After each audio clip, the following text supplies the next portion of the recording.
Question number 1. From the list of number, write down the cube number. Okay.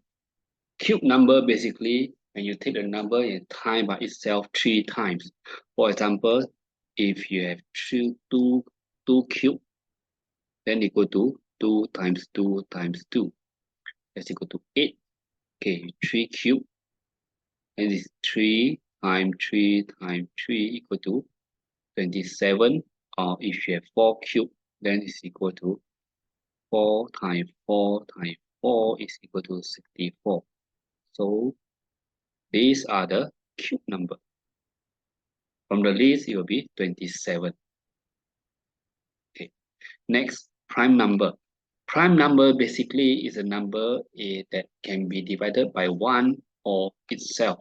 So you can just check any number that can be divided by other number except 1 or itself, then it's not a prime number.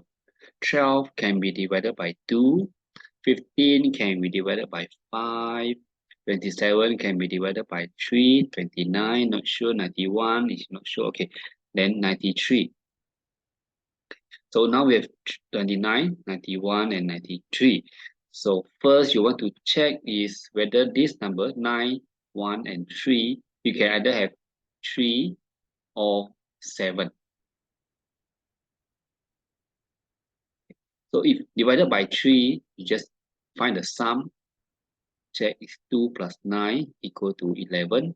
This is not divided by 3. 9 plus 1 is equal to 10 is also not divided by 3. And 9 plus 3 is equal to 12. Yes, 12 is divided by 3. So this is our list. Now 29 and 91.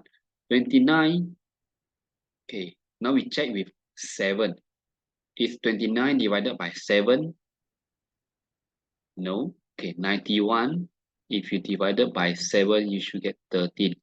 Therefore, your answer is 29. 91 is out of the list, so it's 29. So for the prime number, it will be good if you can remember the prime number between 1 to 100. Okay, that will help you in answering the question.